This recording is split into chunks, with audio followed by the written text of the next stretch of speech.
Para os problemas com a violência, existem as soluções e a polícia é um dos instrumentos de todo esse processo. E sobre esse assunto eu converso agora com Augusto Barros, que é delegado-geral da Polícia Civil do Maranhão. Bom dia, delegado, seja bem-vindo ao nosso programa. Bom dia, muito obrigado. Como a gente viu aí na matéria, a violência ela não escolhe o local do Estado onde atuar, né? A gente pode dizer que praticamente todos os pontos do Estado a violência é por igual. Vocês também têm essa sensação ou ainda existem pontos seguros que a gente pode relacionar? Na realidade, um dos desafios que nós temos hoje é exatamente esse, é o de desenvolver as estruturas de policiais no interior dos estados, paralelamente, no interior do estado, né, todos os municípios, paralelamente ao que se faz na capital. Nós sabemos que o tráfico de drogas, ele puxa, né, essa locomotiva do crime e é um mercado em expansão. Quando nós temos hoje cidades que até pouco tempo eram extremamente seguras e as pessoas podiam deixar seus itens, bicicletas, né, na frente da casa, né? De dizer que podia dormir com a porta aberta, podia dormir com a porta aberta, tudo a gente já sabe que já verifica que em muitos desses locais já não há mais a mesma segurança. E o que traz esse tipo de insegurança? Ao mesmo tempo em que faltam políticas públicas como educação, lazer, cultura de modo geral, saúde, chega também, paralelamente, né, pela falta de segurança também, né, a droga.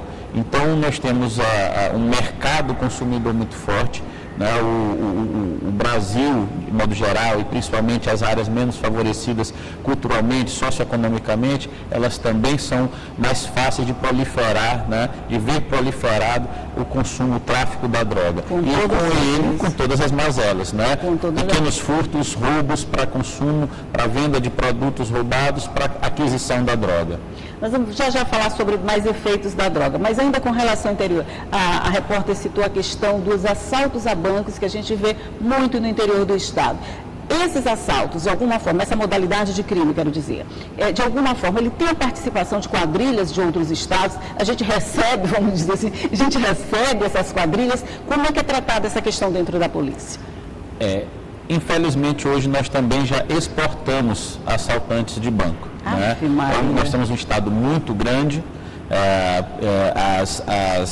as grandes distâncias entre as cidades, os baixos efetivos policiais, eles são um convite, né, a esses criminosos que escolhem as cidades cujas rotas de fuga são previamente planejadas e são mais fáceis e cujos efetivos policiais também são reduzidos. Então, eles fazem essas escolhas, né, traçam um plano e atentam contra os bancos. Apesar de ser um crime que choca muito pela repercussão que tem, ainda não é o nosso maior problema. Nossos índices, em comparação a alguns municípios vizinhos, estão, digamos assim, dentro dos limites que a gente vem acompanhando. Então, quando a gente fala quando a gente coloca dessa forma, não é dizendo que aceitamos esse tipo de crime, é dizendo que ele está numa média que vem ocorrendo nos últimos anos. A proporção dele é mesmo, como o senhor falou, enorme e acaba afetando muita gente ao mesmo tempo e tem um impacto maior com a notícia. Certamente, a notícia, às vezes, ela é mais danosa do que o ato em si propriamente. É uma afronta ao Estado, principalmente os assaltos com reféns, é uma afronta às instituições policiais, é uma afronta ao Estado e causa, de fato, um temor muito grande.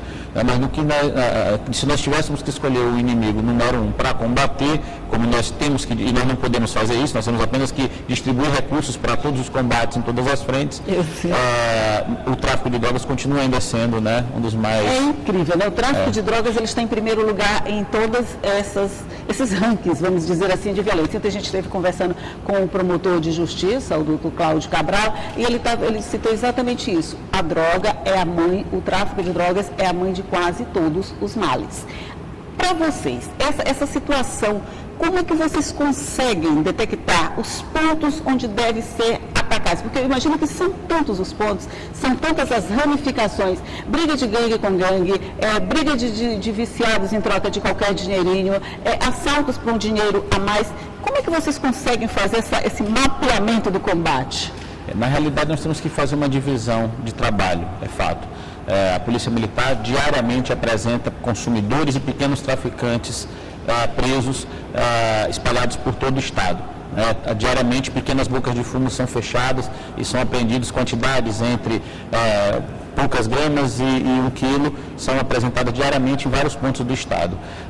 Em outra ponta, a polícia também combate, buscando diminuir, né, a chegada desses grandes carregamentos de droga. E aí nós temos já uma investigação qualificada para poder fazer cessar o trânsito dessas drogas em maior quantidade. Então, semana sim, semana não, nós estamos nos deparando com grandes apreensões de drogas sendo feitas. Há pouco tempo que foi uma das maiores, né? Que a gente teve aqui, foi carregada em carrinho de supermercado, né? Já tivemos várias, ano passado foram incineradas toneladas de drogas.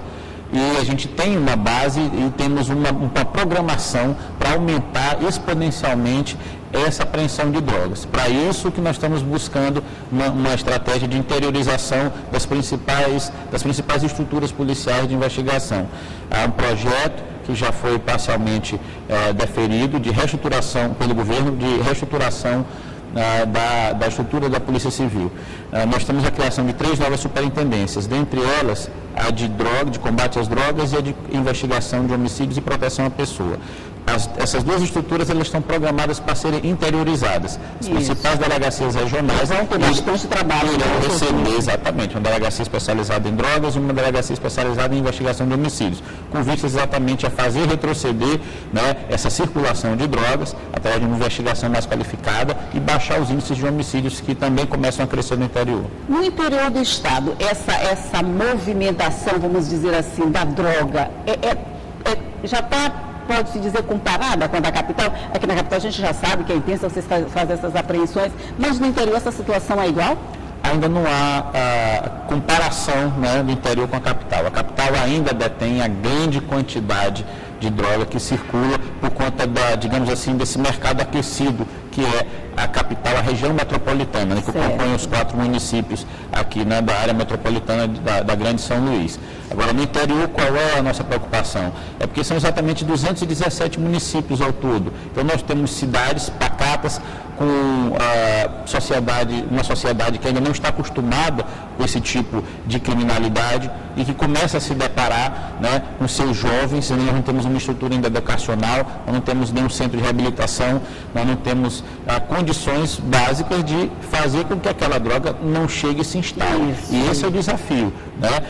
Combater efetivamente, porque esse é um atrativo para quem quer vender a droga. São mercados consumidores em ascensão. São pessoas que não consumiam e vão passar a consumir droga e facilitando, né, digamos assim, a pulverização dessas quantidades de droga que chegam ao Estado. O senhor está dizendo que a gente é um mercado consumidor em ascensão, mas a gente ainda tem a maconha como ponto forte da comercialização? Certamente. A maconha ainda é a droga mais apreendida.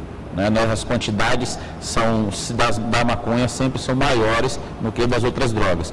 No entanto, o crack, que é uma droga muito mais perigosa, por conta da dependência que causa, por conta do efeito devastador, né, biologicamente falando, sobre o corpo humano, né, e por conta também da alta lucratividade que oferece aqueles que a traficam. E isso daí vem trazendo toda aquela gama de crimes, né, e que aumentam nossos índices. São as disputas de território, as cobranças por pagamento de dívidas, as vinganças pessoais, os roubos para pagamento ou para consumo, os homicídios, né, entre rivais, esse tipo essa lógica da exploração do narcotráfico, ela traz em si todo esse sistema, né, nocivo. Eu lembro que o senhor veio aqui, ainda na administração passada, que o senhor não era delegado-geral, e estava havendo uma espécie de boom da violência aqui em São Luís, logo no final do ano passado. E o senhor esteve falando que era a desarticulação de gangues em outros estados que estavam, vamos dizer assim, exportando. Cada um estava procurando um ponto onde se alojar. Essas gangues, esses traficantes que chegaram aqui nessa época que o senhor se referiu, eles continuaram aqui ou depois que a coisa aquietou, eles voltaram para o lugar de origem? Ou a gente acabou ficando com essas criaturas? Ainda é uma minoria, mas nós já temos aqui no Maranhão, sim, inclusive estrangeiros, né, traficando droga, trazendo droga da Bolívia, de outros locais. E no que diz respeito a assaltos a bancos e outros tipos de crimes, a gente já não tem tanta necessidade, digamos assim, tanta presença física de criminosos de outros estados.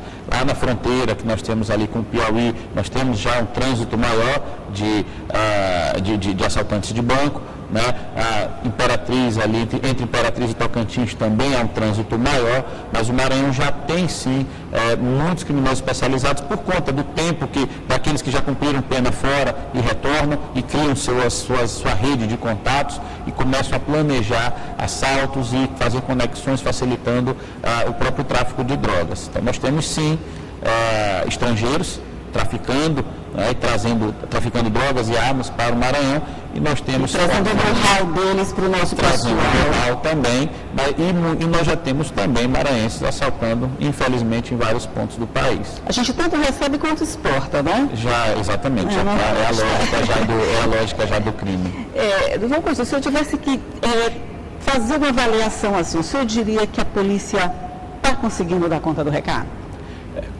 Eu diria que com os efetivos que nós temos, com os investimentos ainda muito limitados, né, que as polícias recebem anualmente, eu posso dizer que nós temos as melhores polícias do mundo. E eu não falo isso para justificar os índices. Nós fizemos uma análise recente agora, até a data de ontem, né, dos 10 crimes mais comuns, os 10 crimes de maior incidência, né, as taxas de 8 foram menores para o mesmo período, né, este ano do que no ano passado. Então, o que nós estamos observando é uma queda em vários índices. E eu falo isso não como uma comemoração, porque nós sabemos que esses índices eles podem variar em um curto espaço de tempo. Mas é sim algo para se considerar relevante e para se observar para que esse padrão se mantenha. Nós estávamos antes com uma tendência de crescimento nos últimos 4 anos de todos os índices. A partir deste ano, né, muito mais pela gestão dos recursos que nós já tínhamos, muito mais pela integração entre as polícias, pelas práticas aproximadas que foram criadas, né, e pelo apoio que nós temos recebido, e o policial tem se sentido mais seguro com isso, é fato, nós conseguimos fazer retroceder vários desses índices. Então, até para o meu espanto, quando eu pedi esse levantamento ao nosso setor de análise estatística e pude verificar que dos 10 crimes com maior incidência, 8 estavam menores do que no ano passado, então isso nos dá um alento de saber que, em havendo mais investimento, isso é verdade. O aumento dos efetivos, né? Nós não vamos poder fazer com que a droga cesse completamente, pois inclusive países em que a droga é punida com pena de morte e países que têm uma estrutura muito mais forte como os Estados Unidos não conseguem evitar que essa droga chegue. Mas aqui, né, com todas as nossas limitações, nós estamos conseguindo dar um bom combate a todos esses tipos de crime. E aqui, com investimento, nós iríamos muito mais longe. Um pouco mais longe. Sim. E essa queda, assim, motivo de comemoração, qualquer diminuiçãozinha, seja lá de um tracinho no índice de violência, a gente já fica satisfeito, sabe que a polícia, de alguma forma, está dando a resposta que a sociedade precisa e que fica cobrando. A gente fica cobrando todo dia, mas é porque a gente precisa se sentir seguro. Doutor Augusto Barros, muito obrigada pela sua participação no nosso programa. Um bom dia para o senhor. Eu agradeço. A Polícia Civil fica à disposição para qualquer esclarecimento que se faça necessário. Muito obrigada.